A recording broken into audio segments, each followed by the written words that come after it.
रंग बिरंगे फूलों को देखकर मन में सकारात्मकता का संचार होता है। आपने गौर भी किया होगा, अगर दिन की शुरुआत खुशबूदार पुष्पों से हो तो हम खुद को खिले खिले महसूस करते हैं। लेकिन फूलों का असल में खिलना तो संभव होता है किसानों के मित्र कीटों में से एक मधुमक्खी के कारण। किसान भाई बहनों की सबसे अच्छी मित्र कीट होती है मधुमक्खियाँ। शोध की माने तो लगभग 80% परागण की क्रिया मधुमक्खियाँ ही करती हैं और इससे फसलों की पैदावार में होने वाली वृद्धि से जो आय होती है वो शहद और मोम से होने वाली आय से लगभग 20% ज्यादा होती है। मधुमक्खी पालन व्यवसाय को कृषि के साथ अपनाकर किसान अपने आय को दोगुना कर सकते हैं। इस व्यवसाय से कृषकों को मधु, गोंद, पराग, मोम जैसी चीजें तो प्राप्त होती ही है,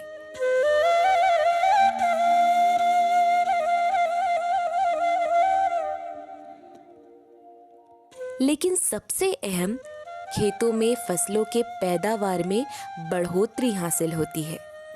और छत्तीसगढ़ में ऐसा लाभ लेने वाले व्यावसायिक स्तर के प्रगतिशील मधुमक्खी पालक हैं अब्दुल एजाज जी, जो भिलाई दुर्ग के निवासी हैं। देखिए, मैं इलेक्ट्रिकल इंजीनियर की नौकरी करता हूँ और नौकरी के साथ साथ मैं कुछ ऐसे काम करना चाहता हूँ जिससे देश निर्माण में मेरा योगदान हो और मेरी भी इनकम बढ़े, परिवार की भी इनकम बढ़े। तो इसके लिए मैंने खेती बाड़ी करने की कोशिश की, लेकिन उसमें मैं पूरा समय नहीं दे पा रहा था। तो फिर मैंने बकरी पालन किया, जो खेती बाड़ी से संबंधित उद्योग ही है, लेकिन उसमें कुछ टेक्निकल प्रॉब्लम्स आई और मैंने बहुत दूर फॉर्म डाल लिया था, जो 80-85 किलोमीटर दूर था, तो मैं उसमें टाइम नहीं दे पा रहा था। फिर वो बंद करना पड़ा मुझे। उसके बाद मैंने ये देखा कि हमारे यहाँ छत्तीसगढ़ में धान की खेती बहुत होती है और कुछ प्रदेशों में धान की खेती के साथ साथ बतख पालन किया जाता है, जो कि धान की खेती में फ़ायदेमंद होता है ऑक्सीजन पहुँचाने के लिए। तो मैंने बतख पालन छत्तीसगढ़ में शुरू करने की कोशिश की, लेकिन अनफॉर्चुनेटली बतख पालन में भी मैं सफल नहीं हो पाया। फिर मैंने मधुमक्खी पालन को देखा और इसकी स्टडी की। तो जब मैंने इसकी स्टडी किया तो पता चला कि मधुमक्खी पालन की तो बहुत ज़्यादा ज़रूरत है और छत्तीसगढ़ प्रदेश में तो बहुत ज़्यादा ज़रूरत है इसकी, क्योंकि हमारा छत्तीसगढ़ प्रदेश जो है वो लगभग 148 लाख हेक्टेयर में बसा है, जिसमें से 67 लाख हेक्टेयर में वन है और 46 लाख हेक्टेयर में खेती बाड़ी होती है। तो मैं इस विचार के साथ आगे बढ़ा कि ये 67 लाख हेक्टेयर वन और 46 लाख हेक्टेयर खेती बाड़ी, यानी कुल 113 लाख हेक्टेयर में हर फसलों में, चाहे वो हमारे द्वारा उगाई गई फसलें हों या जंगलों में प्राकृतिक रूप से फसलें हों, हर फसलों में फल आने के पहले फूल आते हैं और हम उन फूलों का कोई सदुपयोग नहीं कर पा रहे हैं। तो अगर इन फूलों का सदुपयोग करें और मधुमक्खी पालन करें तो हम अपने प्रदेश के लिए, अपने देश के लिए एक बहुत बड़ा राजस्व इकट्ठा कर सकते हैं। अब्दुल जी ऐसे जगहों का चुनाव करते हैं जो प्राकृतिक रूप से परागण के लिए बेहतर हो, यानी जिन गांवों या कृषि क्षेत्रों में किसान भाई बहन फूलों की खेती करते हैं या सब्जियों, फलों की खेती करते हैं, ऐसे कृषकों से बात करके प्राकृतिक रूप से मधुमक्खी पालन में किसानों के साथ मिलकर या उनसे अनुमति लेकर सहज रूप से खेती और मधुमक्खी पालन को अपनाकर ये लाभकारी कार्य कर रहे हैं। 21 सितंबर 2016 को मैंने मधुमक्खी पालन शुरू किया। इसके पहले मैंने मधुमक्खी पालन की कई जगहों से ट्रेनिंग ली, जिसमें नेशनल बी बोर्ड है, पुणे में, महाराष्ट्र में एक CBRIT है, central research B research institute, वहाँ से ट्रेनिंग ली। इसके अलावा बिहार में सबौर, भागलपुर से ट्रेनिंग ली और जो अपने देश के उन्नत प्रदेश हैं जहाँ पर मधुमक्खी पालन सफल तरीके से हो रहा है, वहाँ के मधुमक्खी पालकों से संबंध स्थापित किया। उनके यहाँ जाके मैंने ट्रेनिंग ली, प्रैक्टिकल कई दिन रह के, और इस तरीके से 21 सितंबर 2016 को मैंने सिर्फ 30 बॉक्सों से मधुमक्खी पालन का काम शुरू किया। जब मैंने मधुमक्खी पालन का काम शुरू किया तो मेरे पास खुद की खेती बाड़ी बहुत कम है, ना के बराबर, लगभग 1.5 एकड़ खेती है मेरे पास। तो इस चीज़ को मैं सफल किसानों से, सफल मधुमक्खी पालकों से अच्छी तरह से समझ चुका था कि अपनी ज़मीनों की ज़रूरत नहीं है, एक भूमि विहीन किसान भी इसको कर सकता है। मैंने मधुमक्खी पालन शुरू किया था मधु की खेती करने के लिए। लेकिन जब मैंने राजेश चावड़ा जी के यहाँ उनकी सब्ज़ी की फसलों में मधुमक्खियों को रखा और 1 महीने बाद मुझे एक बहुत अच्छी फसल सरसों की मिल गई, तो मैं वहाँ पर स्थानांतरित करने के लिए उनसे परमिशन लिया। तो वो बोले कि भाई पूरी मक्खी नहीं ले जाने दूंगा मैं आपको। तो मैंने कहा क्यों? तो बोले मेरा परागण का काम चल रहा है। तो फिर मैंने परागण की पढ़ाई शुरू की और मैंने देखा कि परागण के लिए मधुमक्खी की छत्तीसगढ़ में तो बहुत ज़्यादा ज़रूरत है। तो सिर्फ 1 महीने के अंदर जो मैंने 30 बॉक्स लाया था, उसमें से 25 बॉक्स मैंने मधुमक्खी के परागण के लिए, सब्जी की फसलों की परागण के लिए बेच लिया। तो मेरा 1 महीने में ही मधुमक्खी बेचने का काम शुरू हो गया और इसने इतना उत्साह दिया कि मैं एक जुनून की तरह मधुमक्खी पालन शुरू किया और आज लगभग 150 से 200 वेजिटेबल और फ्रूट फार्मर्स जो ऐसे हैं जो परागण क्रिया के लिए मेरे से मधुमक्खियाँ खरीदते हैं। किसान भाइयों, अब्दुल एजाज जी के मधुमक्खी की यूनिट ग्राम चंगोरी, पाटन, दुर्ग जिला में राज्य में सरसों की फसलों पर रखी हुई है।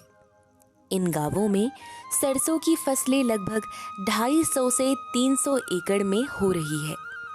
यहाँ अब्दुल जी और उनके समूह मधुमक्खी यूनिट से शहद उत्पादन के साथ साथ पराग उत्पादन पर भी काम कर रहे हैं। साथ ही मधुमक्खियों की ब्रीडिंग करके नई कॉलोनियां विकसित कर रहे हैं। साधारण भाषा में ये मधुमक्खी का बॉक्स है जिसे बी कॉलोनीज़ कहते हैं। ठीक है सर, ये सब एक एक बी कॉलोनी के अलग अलग हैं। ये अपनी एक स्वतंत्र बी कॉलोनी है। तो इसका ये इसी तरीके से साइज होता है और ये ढक्कन होता है। ढक्कन के ऊपर एक टीन का सेट लगा हो ताकि पानी अंदर ना जाए। फिर इसके बाद एक जूट का बोरा लगा रहता है, इसलिए कि ताकि मधुमक्खियाँ अपना टेम्परेचर आसानी से मेंटेन कर सकें। तो इसके अंदर ये एक जाली होती है, जाली इसको कहते हैं माइग्रेशन जाली। माइग्रेशन जाली इसलिए होता है कि इसको ढक के इसमें चारों तरफ कील मार देते हैं और उसके बाद गेट बंद करके कहीं माइग्रेशन किया जा सकता है। मधुमक्खी का फ्रेम कुछ इस तरह से होता है और इसमें अब सर दिखाना चाहेंगे कि नीचे वाला हिस्सा जो होता है वो अंडा बच्चे के लिए होता है। तो ये देखिए, इसमें जो नीचे वाला हिस्सा है वो अंडे बच्चे, ऊपर वाला हिस्सा ध्यान से देखेंगे तो इसमें शहद भरा हुआ होता है। जब नेक्टर आता है उसको नेक्टर बोलते हैं। नेक्टर होता है वो हल्का होता है, मतलब पानी की तरह होता है, वो नीचे रहता है। जब मधुमक्खियाँ रात में उसको पका के फिर ऊपर वाले हिस्से में ले आके रखती हैं तो वो शहद का रूप प्रदान करता है। रानी अंडा देती है तो उसको 2 दिन तक सभी अंडों को रॉयल जेली खिलाई जाती है। तो नॉर्मल मधुमक्खी जो कामेरी मधुमक्खी बोलते हैं वो जन्म लेती है। अगर उसको लगातार रॉयल जेली खिलाता रह जाए तो वह रानी का रूप ले लेती है। परिवार में किसी को भी खेती बाड़ी का अनुभव नहीं था। शहरी माहौल में पले बढ़े इनके परिवार का नाता दूर दूर तक खेती किसानी से नहीं था। लेकिन अब्दुल जी के मन में हरियाली, फल फूल या खेती बाड़ी के करने से उद्योगों से लेकर हमेशा ही इनका जुड़ाव रहा। शुरुआती दिनों में इन्होंने खेती का काम भी किया, लेकिन अनुभव ना होने के कारण निराशा ही हाथ लगी। सन 2015 में मधुमक्खी पालन के बारे में अब्दुल जी को जानकारी मिली और मालूम चला ये उद्योग भी है जिसमें काम भी किया जा सकता है। अब्दुल जी ने मधुमक्खी पालन को अपनाने से पहले काफ़ी शोध किया। छत्तीसगढ़ में इसकी संभावनाओं पर विचार किया। इसके अध्ययन या विभिन्न राज्यों में जाकर विजिटिंग करना हो या ट्रेनिंग प्राप्त करना हो, सीखने का कोई भी कोना नहीं छोड़ा। जब मैंने व्यावसायिक मधुमक्खी पालन छत्तीसगढ़ में शुरू किया तो ये एक बहुत बड़ी चुनौती थी, क्योंकि किसी तरह के कोई लेबर नहीं मिलते थे मधुमक्खी पालन करने के लिए। दूसरी तरफ रासायनिक कीटनाशकों की और दवाइयों की भरमार थी छत्तीसगढ़ की फसलों में। तो ये एक बहुत बड़ी चुनौती के साथ मैंने काम शुरू किया। इस चुनौती के दौर में मेरे परिवार में मैं विशेष तौर पे कहूँगा मेरी श्रीमती शबनम गुल खान, उनका बहुत बड़ा योगदान है। उनका हमेशा सपोर्ट रहा। वो मेरे साथ कंधे से कंधा मिला के काम करती हैं। आज किन्हीं व्यस्तताओं की वजह से वो यहाँ पर उपस्थित नहीं है, नहीं तो वो भी मधुमक्खी पालन में पूरा सहयोग करती हैं। मेरे 2 बेटे हैं, शेख हारिसुल्लाह और जाहिद लमान, और ये अभी पढ़ाई कर रहे हैं, लेकिन मेरे साथ पूरा काम करते हैं ये लोग। इसके अलावा मेरे मित्रों का भी बहुत योगदान रहा है। तो मेरे मित्रों ने मुझे बहुत सपोर्ट किया, और इस चुनौती को मैं अपने परिवार और अपने मित्रों और अपने किसान वर्गों के साथ आराम से काम कर पा रहा हूँ इनकी सहयोग से।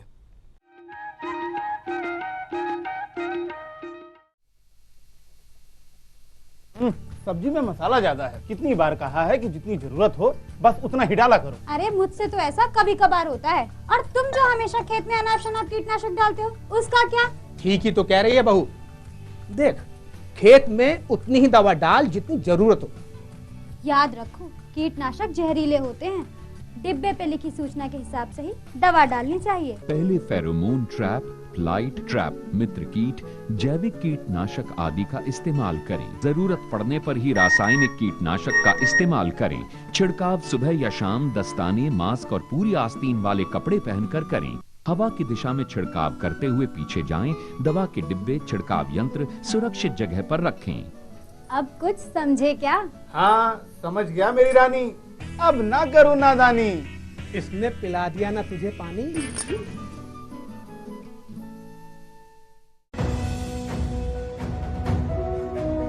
भारत सरकार का हर प्रयास किसानों को दे रहा है एक नई आस। देश के किसानों की खुशहाली और उन्हें आत्मनिर्भर बनाने के लिए भारत सरकार समर्पित है।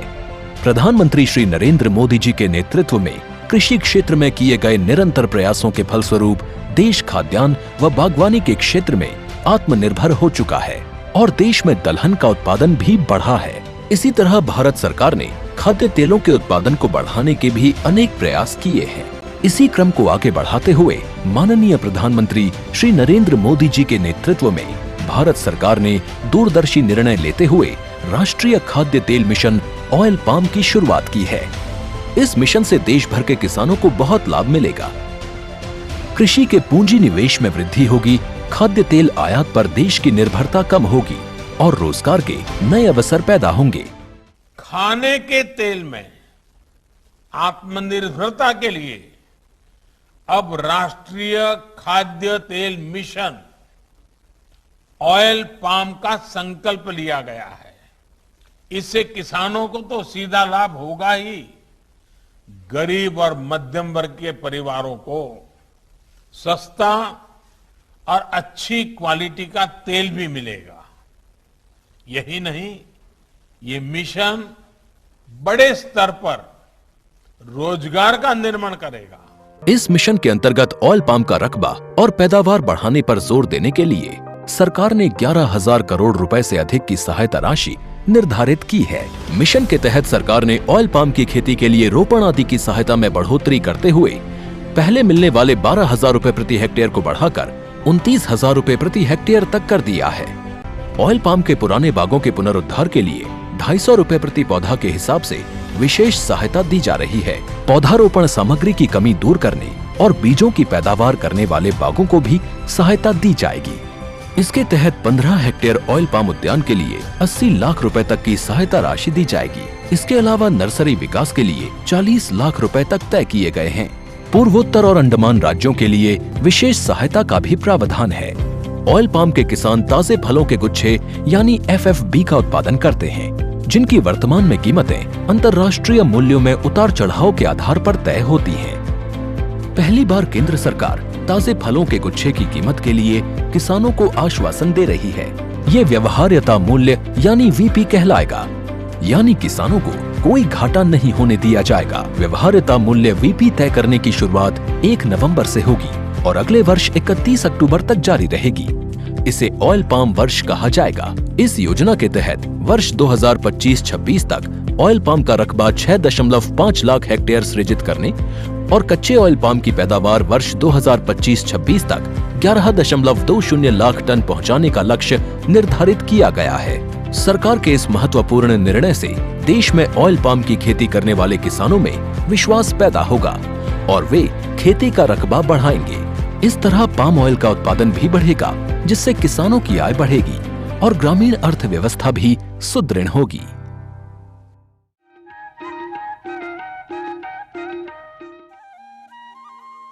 किसान भाइयों, कहते हैं सही दिशा में मार्गदर्शन मिले तो दशा बदल ही जाती है। ऐसे ही मार्गदर्शक की भूमिका निभाई भागलपुर कृषि विश्वविद्यालय सबौर के कीट वैज्ञानिक श्री SN राय साहब और श्री रामानुज विश्वकर्मा साहब ने अब्दुल का उत्साह बढ़ाया, बारीकियां सिखाई। सीखने की प्रक्रिया चलती रही। फिर 21 सितंबर 2016 को 30 बॉक्स से छत्तीसगढ़ में व्यावसायिक मधुमक्खी पालन की नींव रखी गई। हमारे पापा के साथ हमारे पापा ने जो मधुमक्खी पालन की छत्तीसगढ़ में स्टार्ट की है, जो कि पहले कभी यहाँ पे हुआ नहीं था इतने बड़े पैमाने में, और इससे हम बहुत खुश हैं। इससे जो डेवलपमेंट हो रहा है छत्तीसगढ़ में, छत्तीसगढ़ की इकोनॉमी में, और जो किसानों को बेनिफिट हो रहा है, उससे हम बहुत खुश हैं, किसान बहुत खुश हैं और हमको बहुत कुछ सीखने मिलता है जो कि हम आगे चल के अपने फ्यूचर में यूज़ कर सकते हैं।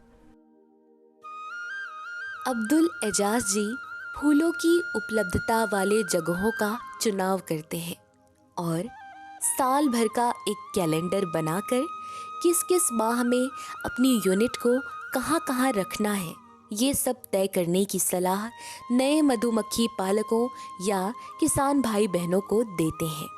सरसों की खेतों में मधुमक्खी बॉक्सेस यूनिट रखने वाले अब्दुल एजाज जी गौर करते हैं कि परागण पहले से और बेहतर ढंग से होने लगा है। जैसे ही फल फूल की क्रमिक विकास की प्रक्रिया आगे बढ़ती है, आगे के लिए फसल और जगह का चुनाव तय करना ज़्यादा बेहतर होता है, जिससे यूनिट को सरल तरीके से स्थानांतरित किया जा सके। देखिए, आमतौर पे मधुमक्खी पालन का जब नाम आता है तो लोग यही सोचते हैं कि मधुमक्खी पालन यानी शहद। शहद तो इसका उत्पाद है ही, है ना। और मैं बता दूं आपको कि शहद जो है मधुमक्खी पालन का सबसे कम कीमत वाला उत्पाद है। इसके अलावा भी बहुत सारे उत्पाद मधुमक्खी पालन से मिलते हैं। तो पहला तो शहद है, दूसरा होता है पराग। पराग क्या चीज़ होती है? जो फूलों के ऊपर पराग कण होते हैं। जैसे हम सरसों की फसलों में जब हाथ फेरते हैं तो एक पीला पीला पदार्थ हमारे हाथ में लग जाता है, तो वो होता है पराग। और पराग के अंदर जो है उस फल के, उस पौधे के सारे गुण होते हैं, है ना। तो वो पराग भी मधुमक्खियाँ अपने भोजन के रूप में एकत्रित करती हैं और विशेष विधि के द्वारा हम वो पराग भी इकट्ठा कर सकते हैं। तीसरा उत्पाद जो होता है वो होता है मोम। मधुमक्खियाँ अपना छत्ता मोम से बनाती हैं, तो वो मोम भी हम विशेष विधि के द्वारा निकाल सकते हैं। चौथा उत्पाद जो है मधुमक्खी का होता है वो कहलाता है प्रोपोलिस। और ये प्रोपोलिस क्या होता है? जो पेड़ों की गोंद होती है, जैसे नीम के पेड़ की, बबूल के पेड़ की, इस गोंद को मधुमक्खियाँ लाती हैं और अपने बॉक्स के ऊपर, अभी प्रैक्टिकल में आपको दिखाएंगे, एक एंटीबैक्टीरियल लेयर फॉर्म करती हैं रोगों से सुरक्षा के लिए। तो ये प्रोपोलिस भी विशेष विधि के द्वारा हम निकाल सकते हैं और ये बहुत सारी दवाइयाँ बनाने के काम में आता है। इसके अलावा जो है इसका एक बहुत विशिष्ट प्रोडक्ट होता है मधुमक्खी पालन का, वो कहलाता है रॉयल जेली। रॉयल जेली जो चीज़ होती है वो रानी मधुमक्खी को ये कॉलोनी आजीवन खिलाती है। और रॉयल जेली, इसके नाम से ही पता चल रहा है कि रॉयल जेली यानी राजसी भोज।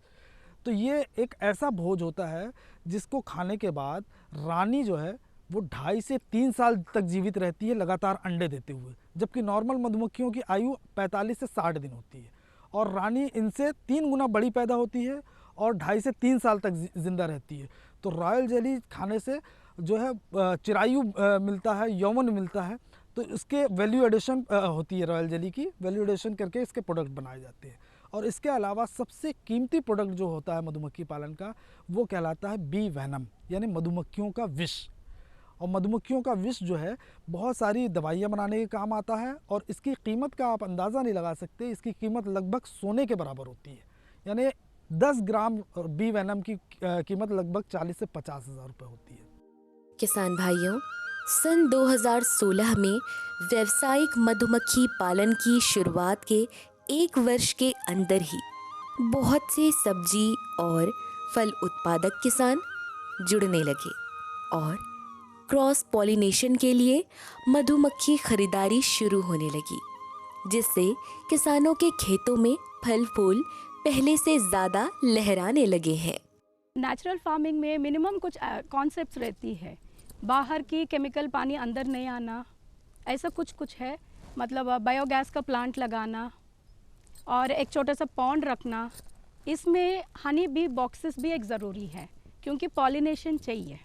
बिना पॉलिनेशन का फार्मिंग कैसा होगी? हम सब लोग जिएंगे नहीं बिना बीज का। तब मैंने आज़ाद जी से बात हुई है एंड ही इतना पैशन से काम कर रहा है उन्होंने, उनसे बहुत कुछ सीखा हूँ मैं। तो पॉलिनेशन कैसा करना है, तो पॉलिनेशन करना है किसान को, मगर नेक्टर हमेशा वही क्रॉप नहीं लगा सकते हम लोग, तो उसको माइग्रेशन करता कैसे, तो किसान को किस तरीक़ा से हनी बी बॉक्स का उपयोग हो जाए, ये सब मैंने उनसे सीखा हूँ। मधुमक्खी पालन में किसानों या पालकों को उचित समय पर उचित फसलों पर स्थानांतरण पर फोकस करना चाहिए, क्योंकि आधुनिक मधुमक्खी पालन स्थानांतरण पर आधारित है। अब्दुल एजाज जी जैसे सफल मधुमक्खी पालक अब संपूर्ण देश के किसानों और नौजवानों के लिए प्रेरणा स्रोत हैं। जिस तरीके से हम बकरी पालते हैं या गाय पालते हैं तो वो दूध, गौमूत्र, गोबर के साथ साथ हमको बच्चे भी देती है, तो उसी तरीके से मधुमक्खी जो है ये जब ज़्यादा हो जाती हैं, अच्छी फसलें मिलती हैं, ज़्यादा हो जाती हैं, तो हम इनका डिवीज़न कर देते हैं। तो अगर आप आज हमारे पास लगभग 100 बॉक्स हैं, तो अगर हमने उचित प्रबंधन किया तो 1 साल के अंदर हो सकता है हम 100 बॉक्स को 150-200 बॉक्स बना लें। तो ये मधुमक्खी के उत्पादों में ये भी एक बहुत बड़ा उत्पाद है। और इसके अलावा सबसे बड़ा जो फ़ायदा है मधुमक्खी पालन का, वो परागण का है। परागण से बहुत सारी जो है हमारी प्रोडक्शन कई गुना तक बढ़ जाता है, और इसी उद्देश्य को लेके भारत शासन ने सन 2017 अगस्त 2017 में मधु क्रांति का आगाज़ कर दिया है कि हमारी आने वाली नस्लों के लिए खाद्य सुरक्षा हो सके। आज हमारे देश में लगभग 18 से 20 लाख कॉलोनीज़ पे काम हो रहा है, मधुमक्खी की 18 से 20 लाख की कॉलोनी पे काम हो रहा है, जबकि हमारे देश का जो खेती बाड़ी का क्षेत्रफल है उसमें उन्नत देशों के बराबर उत्पादन करना उचित परागण के द्वारा, उसके लिए हमारे यहाँ 20 करोड़ मधुमक्खी कॉलोनीज़ की ज़रूरत है। तो हम अपनी ज़रूरत से 100 टाइम्स पीछे हैं। तो एक बहुत बड़ा उद्योग हमारा इंतज़ार कर रहा है कि हम इसमें पार्टिसिपेट करें, अपना योगदान दें और देश निर्माण में भी अपना योगदान दें। कृषि जगत के विकास के लिए फसल, सब्जियां और फलों के भरपूर उत्पादन के लिए मधुमक्खी पालन श्रेष्ठ है। ये एक ऐसा व्यवसाय है जिसमें लाभ ही लाभ है। फागुन महाराज, फागुन महाराज, अब के गायला